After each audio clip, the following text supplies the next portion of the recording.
दोस्तों, महिला हो या पुरुष, दोनों ही रात में इन 4 अंगों पर तेल जरूर लगाना। हम आपको एक ऐसा अंग बताएंगे जिस पर काफी लोग तेल लगाने से शर्म आते हैं, और आप सभी लोग जानते ही हैं जिसने की शर्म उसके फूटे करम। जी हां दोस्तों, शरीर के इन 4 अंगों में यहां तेल लगाने से आपका शरीर स्वतः अपनी सारी बीमारियों को नष्ट कर देगा, यानी कि वह खुद ठीक कर लेगा। तो वह 4 अंक कौन कौन से हैं और कौन सा तेल लगाना चाहिए, ध्यान से सुनना। इस बात को, शरीर की इन 4 अंगों में से जो एक अंग है वह ऐसा अंग है जहां पर आपको तेल लगाना जरूर चाहिए। आप सभी लोगों ने सुना होगा जिसने की शर्म उसके फूटे करम। यह बात बिल्कुल सही है, आपको बिल्कुल भी शर्म नहीं करना है। जो लोग इस वीडियो को छोड़कर जाना चाहते हैं वह अभी ही चले जाए, क्योंकि यह जानकारी बहुत ही महत्वपूर्ण और लाभकारी है। हो सके तो सारे काम छोड़कर आज अपने शरीर के लिए इस वीडियो को ध्यान से सुन लेना, महिला हो या पुरुष हो। बस इन 4 अंगों में तेल लगाने से आपकी थकान कम हो जाएगी और दोस्तों, आपको पूरी रात अच्छी नींद आएगी। यह जो हम 4 अंक आपको बताने जा रहे हैं, महिला और पुरुष दोनों को ही इन 4 अंकों में तेल लगाना है। कोई भी महिला या पुरुष जो आज हम आपको बताने जा रहे हैं, हमारी बातों को हल्के में मत लेना। काफी बार क्या होता है, महिलाएं काफी ज्यादा थकान महसूस करती हैं। ऐसे में इन 4 अंगों पर तेल लगाना शुरू कर दिया तो आपकी थकावट दिनों दिन कम होती चली जाएगी।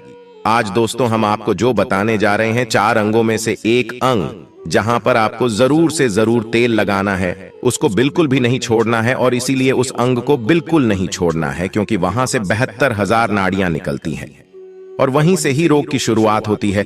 अगर हम उसको बैलेंस कर लेंगे तो हमेशा हम स्वस्थ रहेंगे। इसलिए आपको बिल्कुल भी शर्म नहीं करनी है। 4 अंकों में से इस अंक के ऊपर भी तेल लगाना है, सरसों का। और अभी हम आगे वीडियो में बताएंगे वह कौन सा अंग है। और दोस्तों, 4 अंकों में से एक अंग ऐसा है जहां से हमारा पूरा शरीर चलता है, और यह वाला अंग महिला और पुरुष में दोनों में ही पाया जाता है। यह वाला अंग बहुत ही महत्वपूर्ण होता है हमारे जीवन में, और यदि इन 4 अंगों में से इस पर आप रात को सोने से पहले तेल लगा लेते हो तो यकीनन आपको अपनी लाइफ में बहुत फायदा मिलेगा। आपकी रात कभी भी खराब नहीं होगी और आपको थकावट भी बिल्कुल महसूस नहीं होगी। बस तेल लगाने में बिल्कुल भी कमी मत करना। अब यहां पर कुछ लोग ऐसे होंगे जो हमारी बातों को हल्के में लेंगे, क्योंकि उन्हें आयुर्वेद की नॉलेज नहीं है, उन्हें ज्ञान नहीं है। इसलिए जो हम आपको बताने जा रहे हैं, शरीर के इन अंगों में आपके बिना शर्म किया तेल जरूर लगाना है। कोई भी मनुष्य हमारी बातों को बिल्कुल भी हल्के में लेने की भूल न करें। और इन 4 अंगों में तेल लगाने से पहले सबसे पहले यह उपदेश जरूर सुनना चाहिए। इस उपदेश को सुनकर आप अपने जीवन को सफल जीवन बना सकते हैं। दोस्तों, भगवान महात्मा बुद्ध का अनमोल विचार। एक दिन एक राजा भगवान बुद्ध के पास आया। बुद्ध के आश्रम में बहुत भीड़ थी। राजा ने भगवान बुद्ध से आग्रह किया कि वह एकांत में कुछ बुद्ध से कहना चाहते हैं। तथागत बुद्ध बोले, सर्वत्र एकांत है, यही बोलो। फिर राजा ने कहा कि मैं तथागत सन्यास लेना चाहता हूं। बुद्ध गंभीर हो गए। वे बोले कि तुम्हें सन्यास होने के लिए दीक्षा के पहले मेरी एक शर्त पालन करना होगा। राजा ने स्पष्ट किया कि जब दीक्षा लेनी ही है और सन्यास होना ही है तो मुझे आपका सभी शर्तें मंजूर है।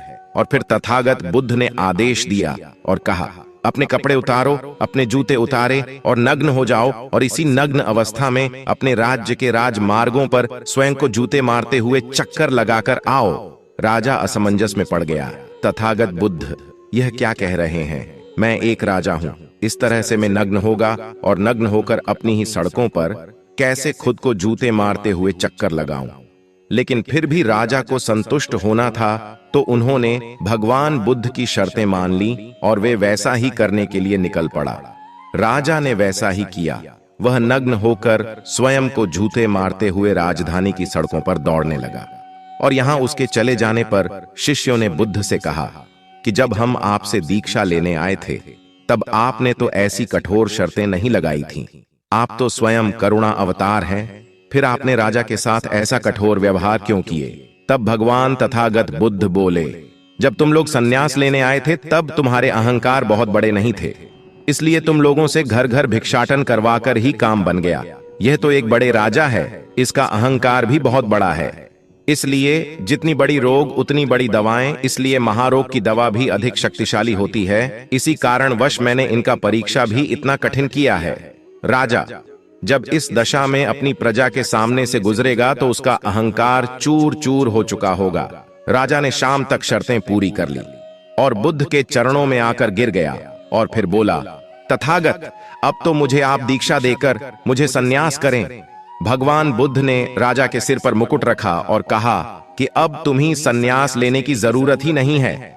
जाओ और कर्ता भाव छोड़कर साक्षी भाव से राज करो। अब तो तुम राजा हो चुके हो, अब तुम संन्यास राजा बन चुके हो। किस तरह से भगवान बुद्ध ने एक राजा को उपदेश दिया और राजा का जीवन धन्य हो गया। दोस्तों, यह छोटे से उपदेश से आपको क्या ज्ञान प्राप्त हुआ? स्वास्थ्य से संबंधित बहुत ही महत्वपूर्ण जानकारी। दोस्तों, यह हमारा शरीर किससे बना है, यह सबसे पहले जानना जरूरी है। और हमारे शरीर में कौन से 3 दोष पाए जाते हैं? हमारा शरीर 5 तत्वों से बना है और हमारा शरीर में 3 दोष पाए जाते हैं, वात दोष, पित्त दोष और कफ दोष। इसे जानना जरूरी है क्योंकि यहाँ हर एक बीमारी का कारण होता है।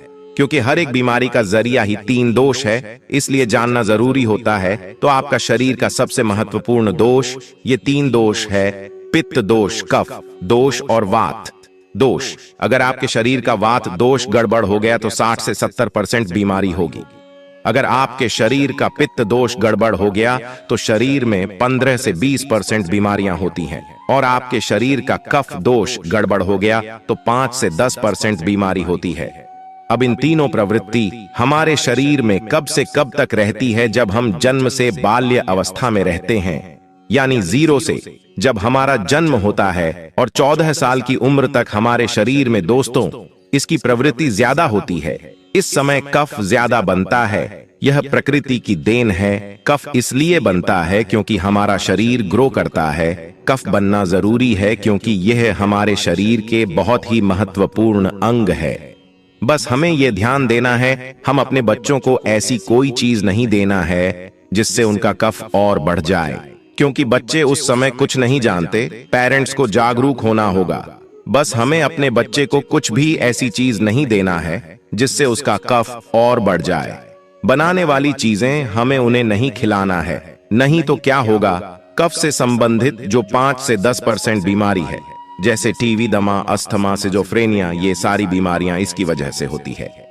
जहां आपको ध्यान देना होगा दोस्तों, हर पेरेंट्स को ध्यान देना होगा। और दोस्तों, वीडियो में आगे बढ़ने से पहले अगर तुम में से कोई जय जय बजरंगबली जी को मानता है तो अगर सच में ही भक्त हैं, आप इस वीडियो को लाइक कर नीचे कमेंट बॉक्स में एक बार जय जय बजरंगबली लिख देना।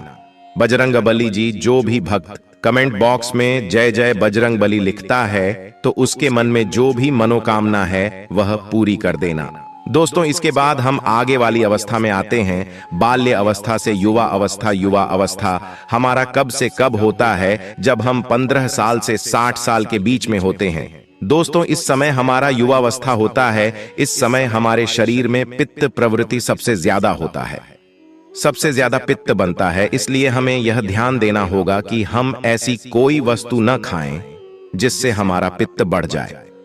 अगर हमारे शरीर में पित्त बढ़ जाएगा तो दोस्तों हमारे शरीर में 15 से 20% बीमारियां, गंभीर बीमारियां होती हैं। इसके बाद हमारा आता है वृद्धावस्था। 60 साल की उम्र हमारा वृद्धावस्था होता है। इस समय हमारे शरीर में वात बढ़ता है और वात से संबंधित 60 से 70% बीमारियां हमारे शरीर में होती हैं। तो आपको ऐसी कोई चीज नहीं खाना है जिससे वात रोग बढ़े। तो दोस्तों, यहां आप समझ गए कि आपके शरीर में 3 दोष का क्या रोल है। इसलिए इन 3 दोष संबंधित जो भी जानकारी जहां से मिले, जैसे मिले, उसे हासिल कर लीजिए और हासिल करके अपने जीवन में उतारें। कारण को हटा दीजिए और इन 3 देशों में क्या खाना है, क्या नहीं खाना है, इसका हमेशा ध्यान रखना है। इस दोष को बढ़ाने वाले चीजें कभी मत खाएगा। अब 3 दोष के बारे में जान गए। अब यह जानिए, आपका शरीर 5 तत्वों से बना है और इन 5 तत्वों में प्रोटीन, विटामिन, सारे तत्व आते हैं। अब इस 5 तत्वों में और 3 दोषियों में जो भी कमी आती है तभी आपका शरीर बीमार होता है, अन्यथा आपका शरीर बीमार नहीं होता। अब आप समझ गए आपका शरीर बीमार होने का क्या कारण है। जैसे कुछ लोग रोते हैं दोस्तों, भगवान ने हमें यह कष्ट दे दिया, भगवान ने हमें यह बीमारी दे दिया, हमें गैस्ट्रिक अल्सर हो गया, हमें थायराइड, ब्लड प्रेशर, शुगर हो गया। क्यों हो गया? भगवान ने नहीं दिया, आपने खुद पाला है। जब आपको प्रकृति कहता है कि खाना खाने का नियम पालन करिए, पानी पीने का नियम पालन करें, इस प्रकृति का नियम पालन करिए, तो आप क्यों नहीं कर रहे हैं? जबकि हमारा शरीर उसी तत्व से बना है, प्राकृतिक तत्वों से ही तो बना है। हमारा शरीर भी पानी से ही तो बना है, खाने से ही तो बना है, पोषक तत्वों से ही तो बना है। ये सारे नियम का आपको पालन करना होगा। अब जब यह हमारा पित्त दोष कह रहा है कि यह चीज नहीं खाइए, पित्त और बढ़ेगा, तो आप उसे क्यों खाते हैं? पिज्जा, बर्गर आप क्यों खाते हैं? चाय आप क्यों पीते हैं? चीनी आप क्यों खाते हैं? जब आप ये सारी चीजें खा रहे हैं तो आपके पेट में एसिडिटी बनेगा, आपके पाचन तंत्र बीमार पड़ेगा। तो जब आपका पाचन तंत्र बीमार होगा तो कुल तमाम बीमारियां आपको आएगी। ये तो आप खुद कर रहे हो ना, ब्रह्मांड नहीं दे रहा है, भगवान नहीं कर रहा है। आप इसे खुद जाने अनजाने में कर रहे हैं। हम अपने मन को, अपनी जीभ को कंट्रोल नहीं कर पा रहे हैं। तो दोस्तों, ये सारी चीजें आप छोड़ दीजिए। अब दोस्तों बात करते हैं, हमारे शरीर में तेल कौन सा लगाना चाहिए, कहां पर लगाना चाहिए, उस पर जानते हैं। समझ गए? आपका शरीर निर्माण कैसे होता है, इसे सुरक्षा करना आपके हाथ में है। इसकी सुरक्षा आप खुद करिए। शरीर की 4 महत्वपूर्ण अंग है जिससे आपके शरीर की सारी नसें जुड़ी हुई हैं। दोस्तों, पहला पैर का तलवा, दूसरा है आपकी नाक, और तीसरा है नाभि, चौथा है आपका सिर। ये 4 सबसे महत्वपूर्ण अंग है और इन चारों जगह पर आपको तेल लगाना है। दोस्तों, बस यह ध्यान देना है कि आपको कब लगाना है और कैसे लगाना है, बस ये ध्यान देना है। रोज सुबह जो मॉर्निंग वॉक करता है नंगे पैर जमीन पर या फिर हरी घास पर, तो उसकी आंखों की रोशनी कभी कम नहीं होती। इसलिए आपको पैर के तालू में शुद्ध तेल लगाना है। तो पैर के तालू पर यही शुद्ध सरसों का तेल लगाना है। जब आप रात में सोने जाइए उसके पहले गुनगुने पानी से अपना पैर धो लीजिए। पैर धुलने के बाद बढ़िया से उसे साफ कर लीजिए, सूख जाएं। दोस्तों, जब आप बिस्तर पर लेटे हैं, अगर आपकी पत्नी है तो आप अपनी पत्नी से तेल दोनों पैर में थोड़ी देर मालिश करवा दीजिए, नहीं तो आप अपने हाथ से ही मालिश कर लीजिए। रात में सोते समय यही शुद्ध सरसों का तेल, और जैसे ही आप अपने 5 मिनट दोनों हाथों से मालिश करेंगे, तेल से गर्माहट आएगी दोस्तों, तुरंत ही आपको नींद आना शुरू हो जाएगा। अगर आप नींद का टैबलेट लेते हैं, अगर आप डिप्रेशन में हैं, नींद नहीं आ रहा है, तो यह दूसरे दिन से ही बंद हो जाएगा। आपको नींद की कभी टैबलेट की जरूरत ही नहीं पड़ेगी।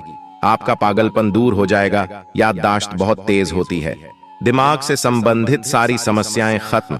और एक ही बार में आप 10 बजे सो रहे हैं, 4 बजे से पहले आपकी नींद नहीं खुलेगी।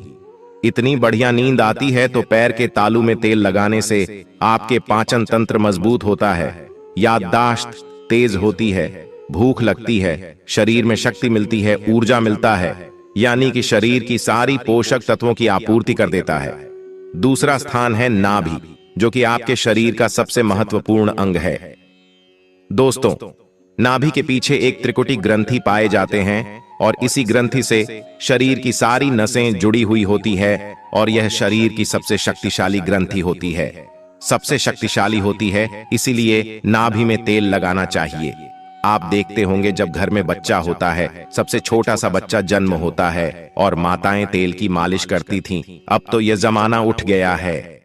पहले माताएं 8-10 बार दिन में तेल की मालिश करती थीं। हम लोग बच्चों को देखते थे, हमारी माताजी जो भाई के बच्चे होते थे, यानी कि पोता को 4 बार दूसरी टाइम यानी कि 7 से 8 बार तेल की मालिश करती थी। दोस्तों, कहते थे जितने हम तेल की मालिश करेंगे हड्डियां इनकी मजबूत होगी। दोस्तों, यह आपकी नाभि सबसे शक्तिशाली शरीर के हिस्सा है। इस नाभि में उस समय जब माताएं तेल की मालिश करती थीं, तो उनकी नाभि को फूंक मारती थी। फूंक मारने के बाद उसमें तेल लगाती थी, साफ करती थी। तो दोस्तों, आपको नाभि में तेल लगाना है। कि किसका तेल लगाना है? शुद्ध सरसों का तेल लेना है, और रात में सोते समय आपको नाभि में तेल लगाना है। जब आप नाभि में तेल लगाते हैं तो उसके फायदे कितने हैं आप जानकर चौंक जाएंगे। दोस्तों, आपको बढ़िया से नींद आएगी, दिमाग से संबंधी कोई समस्या नहीं होगी, आपका पाचन तंत्र एकदम स्ट्रांग बना रहेगा, आपका पाचन तंत्र स्ट्रांग रहेगा, आपको भूख बढ़िया सी लगेगी, आपके शरीर के सारे दर्द दूर हो जाएंगे, आपकी आंखों की रोशनी बढ़ जाती है, यानी कि शरीर के हर एक पार्ट के लिए फायदेमंद है। अब आपको नाक में क्या करना है? नाक में अगर आपको अगर देसी गाय का घी मिल जाए, शुद्ध देसी, किसी कंपनी का नहीं चाहिए, शुद्ध देसी गाय का घी 1 बूंद नाक में और 1 बूंद नाक में, दोनों नाक में 1-1 बूंद डालना है, दोनों नाक में 1-1 बूंद रोज डालें। इसके इतने सारे बेनिफिट्स है, वह बेनिफिट्स मैं यहां पर गिनाते गिनाते थक जाऊंगा। दोस्तों, आपका पागलपन दूर हो जाएगा। किसी के अंदर पागलपन है, पागलपन की दवा चल रही है, तो दोस्तों 3 से 4 महीने के अंदर पागलपन की दवा बंद हो जाएगी। आपके कान के पर्दे में छेद है, तो कान के पर्दे का छेद बिना ऑपरेशन के ठीक हो जाएगा, सिर्फ 3 से 4 महीने में। बाकी कोई दवा ऐसे नहीं बनी जो आपको ठीक कर दे। आपको नींद की समस्या है, नींद की समस्या दूर हो जाएगी। याददाश्त कमजोर है, याददाश्त आपकी तेज हो जाएगी। शरीर में कमजोरी है, शरीर की कमजोरी दूर हो जाएगी। जुकाम आपको कभी पूरे भविष्य में नहीं होगा। जुकाम, सर्दी, खांसी, नाक से संबंधित जितने भी बीमारी है आपको नहीं होगा। अब एक बात और है, जहां से आपका शरीर पूरा ब्रेन जुड़ा हुआ है, आपको अपने सर में सरसों का शुद्ध किसी कंपनी का आप मत लीजिए। ये शुद्ध सरसों का तेल आप अपने सर में लगाइए। जैसे ये शुद्ध सरसों का तेल आप अपने सर आसानी से इसे थपथपा पाएंगे। दोस्तों, नींद आना आपको शुरू हो जाएगी, तो आप खुद देखिए नींद लाने में कितने रोल है। तो दोस्तों, आपको सिर में तेल लगाने से सोते समय कितने सारे प्रॉफिट है। आपका जो बाल है, बाल पक रहा होगा, वो भी रुक जाएगा। आपको नींद बढ़िया से आएगी, इतनी बढ़िया से आएगी कि क्या बताएं। दिमाग की याददाश्त पावरफुल होगी, शरीर की शक्ति बढ़ेगी, शरीर की कमजोरी दूर हो जाएगी, आपका पाचन तंत्र मजबूत हो जाएगा, यानी कि शरीर की सारी शक्तियां आपको मिलेंगी। दोस्तों, ये 4 अंगों पर यह तेल आप जरूर लगाएं, या देसी घी आप नाक में डालें। यह प्रक्रिया आप अपना लीजिए, आपका शरीर स्वस्थ और निरोग हो जाएगा। जैसे हमने कहा कि यह हमारा शरीर है, हमारा शरीर हमारे ऊपर डिपेंड है। तो दोस्तों, अभी तक हमने आपको जो भी बात बताई है, वह बात बहुत ही ज्यादा हमारे शरीर के लिए लाभदायक है। हो सके तो दोस्तों, जल्द से जल्द हमने जो आपको बात बताई है उसे फॉलो करें, निश्चित रूप से आपको लाभ मिलेगा। स्वस्थ रहे, सुरक्षित रहे। धन्यवाद।